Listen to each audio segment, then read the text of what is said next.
so you can just kind of see a guide. This is where all this information is, should you want to look at it later, and for those of you online.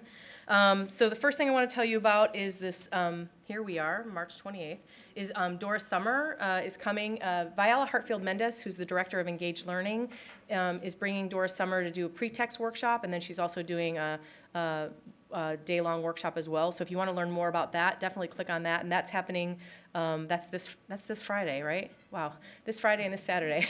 You can tell I was only trying to make it through today. So yes, that's this Friday. And then the other thing I want to bring your attention to is April 18th and 19th. We've got our Meet the Editor, Meet the Agent event. That's Allison Adams, the other associate director, is in charge of that. So I don't know if she's still taking reservations where you can actually meet and talk with the editor. I'm not sure if that due date is passed, but there will be a public talk as well. So if you're interested in kind of trends in publishing, I'm going to encourage you to come, and you can get the information there, again, at that link. A few deadlines. This Friday is the deadline for our university course proposals. So if you wanted to propose a university course, please do so by Friday. And the information is probably here where it says university courses. We are also right now accepting proposals for an academic learning community topic, and those are, we're accepting those for a little while, till April 15th. So you've got a little bit of time, but if you want to propose a topic for an academic learning community, you can also look that up on the website. And then later on this week, we're going to send out a proposal for mini grants, our classroom mini grants. Those are $300 grants to help you do a little something extra in your class. Those mini grants are open to all teachers, so graduate students all the way up to tenure track, okay? So, and if you have any questions about any of this, please let me know, and I'd be more than happy to give you more information. I wanted to say thank you to a couple people too before I kind of launch into the introductions. First, I want to thank Lakita Woodley, who is our program coordinator. She does everything so well and is the reason why we're all here today. So thank you very much, Lakita. And also our Dean's Teaching Fellow. She's over there in the stripes. Our Dean's Teaching Fellow in the green is Ann Winarski, and she has been a huge help and colleague this year, and she's also helped kind of pull things together. So thank you to both of you. Speakers, I just want to let you know Ann is going to be our timekeeper in the green, so if you could just keep one eye on your words and your other eye on Ann. I'm letting her know, I'm asking her to let us know when we've been speaking for 10 minutes, and then kind of 14 minutes, and then at 15 minutes we want to stop. So if you can keep it under 15 minutes, I think that would be good. And the way that we're going to do this is that we're going to, each one of us is going to get up and kind of talk a little bit about the class that the class or assignment that we've been working on. There'll be 4 of us, and then after that we'll go back. You'll see that there's tables in the back, and we'll be met with our technological expert to kind of get in the weeds more with you if you want to know about how you can do this in your class. Does that make sense?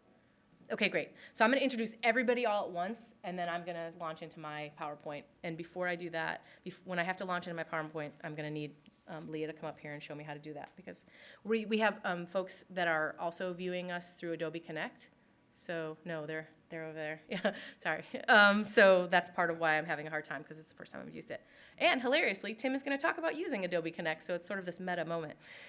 Okay, so alphabetically, I'm going to introduce everyone that you'll be working with or hearing from today. The first is Leah Sharon Davis. She is a digital learning specialist for Emory Center for Digital Scholarship, or ECDS. She facilitates the Emory Foundation on Online Teaching course, or EFOT, and she's also the person who's going to be running the Adobe Connect, so you'll be seeing her kind of running up and back, running back and forth. So thank you, Leah, for joining us. And what? And she needs, yeah, you're going to get your steps in? That's Ann always says, I got to get my steps in. Ann Donnellan, Dr. Ann Donnellan, is the Clear Postdoctor Fellow at the Stuart A. Rose Manuscript Archives and Rare Book Library. That is a mouthful. And she also works for ECDS. Her writings on African-American writers, British women activists, and the Spanish Civil War, and it has been published with Lost and Found, CUNY Poetics Document Initiative, and the Massachusetts Review. She's an editorial collective member of the Journal for Interactive Technology and Pedagogy, and I'll be working with her after the presentations. Timothy Dowd is a professor and chair of Emory Sociology. His research focuses on creative production and creative careers in realm of media and music. He's recently paired those interests with the teaching of an online course for Emory Colleges of Arts and Science. So thank you. Wes Longhofer is an assistant, so that's Ann, that's Tim, where's Wes? There's Wes. Wes Longhofer is an assistant professor of organization and management in the Goizueta Business School, where he teaches courses on business and society, corporate social responsibility, and social entrepreneurship. A sociologist by training, he's been awarded for his teaching and has written extensively for popular scholarly magazines' contexts. He conducted research on non-governmental organizations, globalization, environmental protection, and other things, and holds a courtesy appointment in both sociology and is a faculty fellow in the Center for Ethics and the Global Health Institute. Wow, that's a lot. Sarah Melton is the digital projects coordinator at ECDS. As a digital humanities practitioner, Sarah is interested in digital publishing and open source advocacy moments. She's the digital publishing strategist for the open access journal Southern Spaces, a journal about regions, places, and cultures of the U.S. South and their global connections. In addition, Sarah is a managing editor for the Atlanta Studies Network, an open access digital publication and resource hub for research about the city of Atlanta. She's also the project owner of ATL Maps, an open source application for visualizing the history of Atlanta, an open tour builder, and a platform for building geospatial tours. And so Leah's going to be working with Tim back there talking about Adobe Connect. Ann's going to be working with me back there talking about Omeka. And Sarah's going to be working with Max, who you're going to hear about in a second, back there talking about some geolocative stuff. Hiram Maxim, who goes by Max, and I always call you Max Hiram, but sorry about that. So Hiram Maxim, who goes by Max, is a professor and chair of the German Studies Department and core faculty member in the Linguistics Department at Emory University. His research interests lie in the general area of instructed adult second language acquisition, with specific interest in the relationship between second language reading and writing and curricular approaches that facilitate that intersection. So he'll be back there with Sarah. And then last and certainly not least is Alan Pike, who's over here. He'll be working with Wes, talking about Audacity and podcasting. Alan G. Pike is a digital scholarship training coordinator at ECDS. He manages the digital scholarship internship program for graduate students, consults with faculty and staff hoping to integrate technology into their teaching and research, and works on the center's digital projects. He holds a PhD in American Studies from the ILA, my department as well, here at Emory University. So that's everybody you're going to hear from today. Just wanted to get that all away. Thank you all very much for joining us and being a part of this. I truly appreciate it and feel honored to be working with you. Okay, so now I'm going to try and transfer to my PowerPoint presentation. And I wanted to let you know that these slides are in some ways adapted from slides that Ann Donlan pulled together in preparation for working together with me on a class. So I want to talk to you all briefly about creating online exhibits with Omeka. I'm talking specifically about a class that I'm teaching actually right now, tomorrow. It's an American Studies, Interdisciplinary Studies course, so it's undergraduates, 385, which is a special topics course. The title of the course is Resisting Racism, From Black is Beautiful to Black Lives Matter. And as part of that course, I'm having the students develop both a physical exhibit and a digital exhibit, and I'm going to be talking about the digital exhibit today. And so I want to tell you about kind of three aspects of this: the pedagogy, the process, and then the technology. And we can get in deeper with the technology in our discussion afterwards. So the first thing I wanted to show you, these are my, I'm not supposed to move, sorry, it's so hard for me not to, it's fine. These are my course objectives for my syllabus. And as you can see, the goal of this assignment, which is for students to look at archival materials up in the Rose Library, specifically from the Civil Rights Movement, and juxtapose that with the contemporary moment in the Black Lives Matter movement. And part of why I wanted to do this is I've done this kind of faculty-student collaboration before, and it was really, really rewarding for me, and I think it was really rewarding for the students. Also, as you know, Emory has amazing holdings on the Civil Rights Movement, so I wanted us to kind of hold those up. And if you don't know, also the Stuart A. Rose Library is the new and improved Marble Library. It's a beautiful space. It's a great space to teach in. So I wanted to utilize this amazing thing that I have on the 10th floor of the building that I work in. So So what I've asked them to do is two things. Originally, I wanted to just do a digital exhibit on Omeka, but lo and behold, Emory does not have copyright, does not have copyright for most of the things that I was going to have my students look at, and so we can't put it out into the world. So we're still building a digital exhibit, but we're at the same time trying to get copyright for the materials that we're going to be using.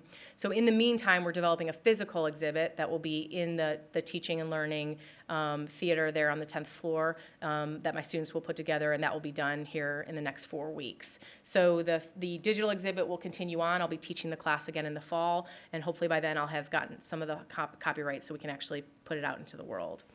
So I wanted them to have some experience with archival research for sure, and so that means we spend Thursdays, the class is a Tuesday, Thursday class, we spend Thursdays actually doing archival research every Thursday. And part of why I wanted them to do a digital exhibit is that I wanted them to have the experience of creating what I call public scholarship. For me, this is about digital literacy, and it's about what we put out there and how we put it out there.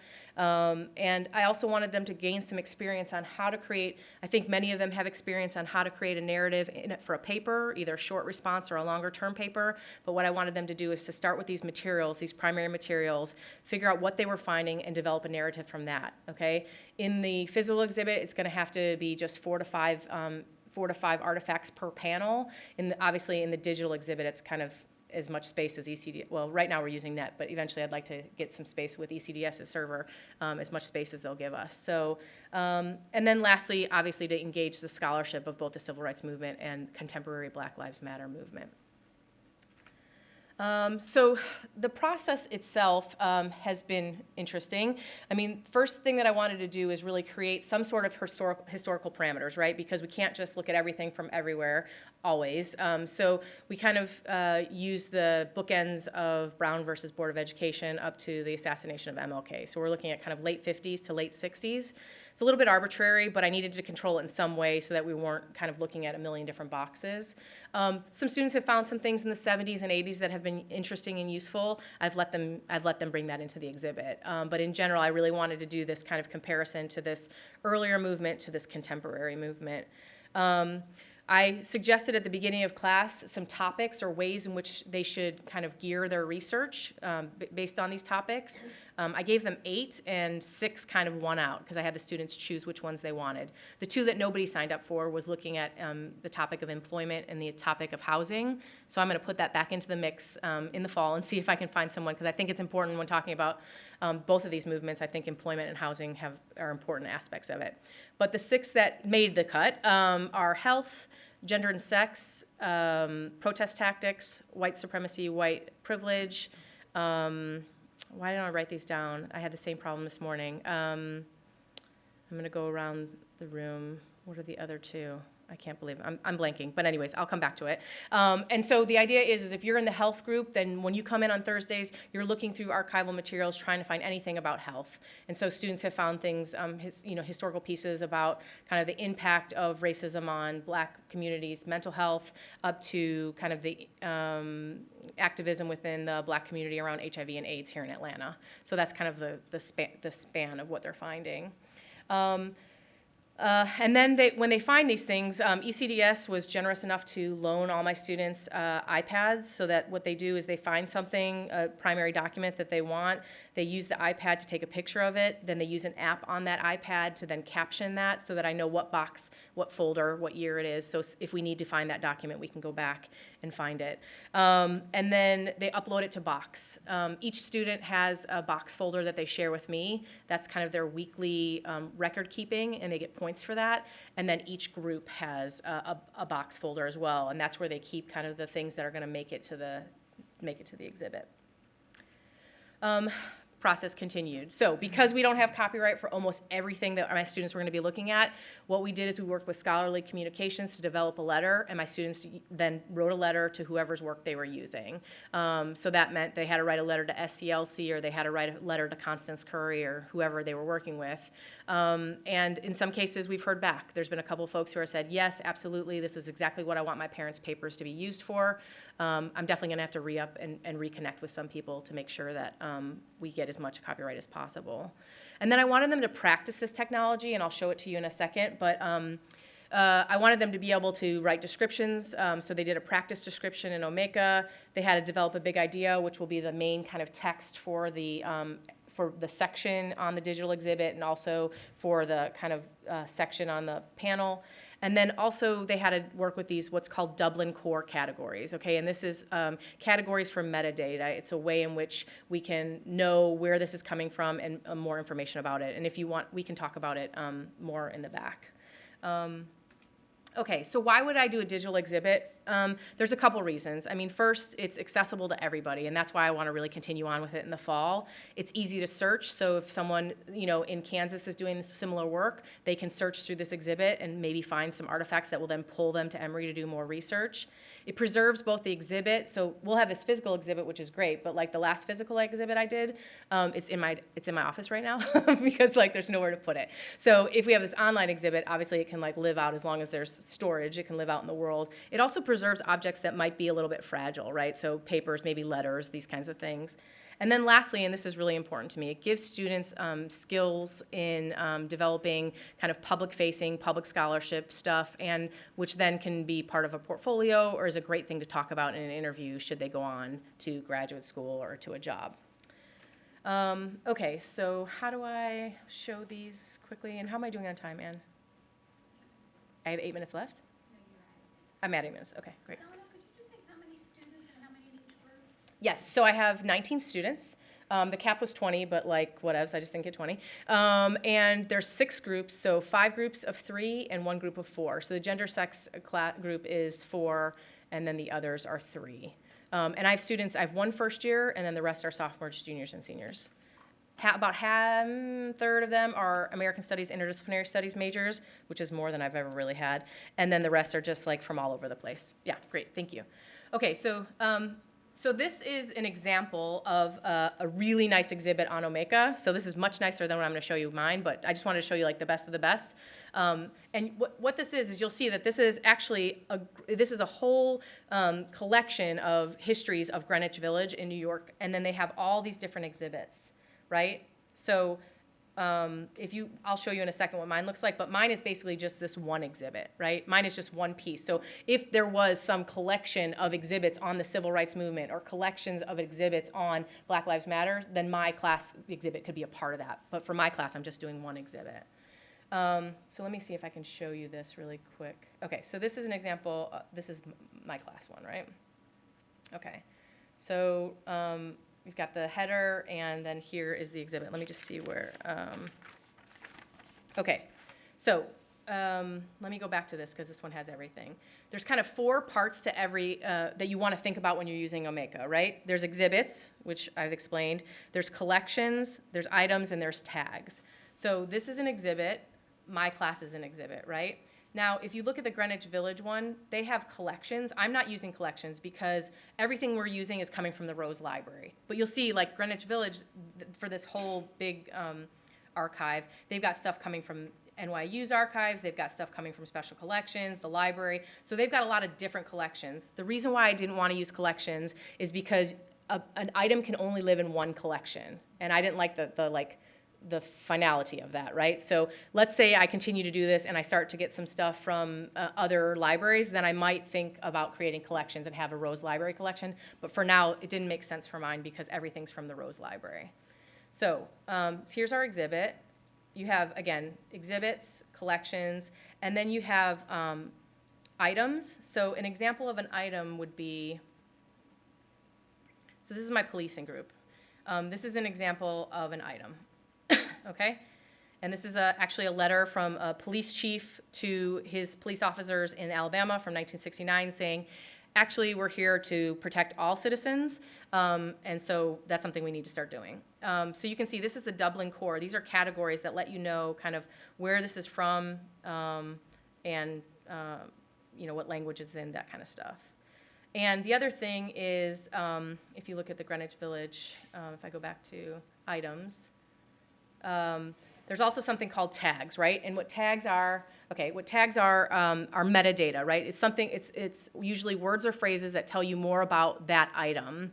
And so you can see here, and I don't have this yet just because we don't have the mass of artifacts yet, but you can see you can search things by tags, right? So maybe you are looking about stuff for East Village, or maybe you're interested about women in Greenwich Village. So it's just a way to kind of make your materials more searchable and more accessible to more people. Does that make sense? Okay, good. Okay, tags, and let me see if there's anything else. And so, and you can see, like with mine, it's still in the beginning stages, partly because I'm not like a graphic designer, and partly because we've been working more on the physical exhibit. So these are the pages, right? And these are the groups that my students are in. So policing, white privilege, health, education, gender, sex, respectability, politics, and protests, right? So you can click on this, and you'll see these are there's 3 students in the health group, so they each had an assignment where they had to upload one item and then, click on and fill out the Dublin Core stuff, okay? All right, let me see now if I want to get back to. Do you want to share the image file here too, Donna? Sure. The object itself? This here? Yeah. Right, so this is Grady Coalition. It's from Francis Freeborn Pauly's paper. And again, so this is from the 90s. And that was one thing that was tricky, is that we have some really rich archives. SCLC is one of them, but much of them kind of fell outside of the time frame that I wanted to use. But especially students for health, they were finding such really good things from the 80s and 90s. And so we kind of, for this I don't mind, but for the physical, I wanted there to be some kind of consistency. Sure.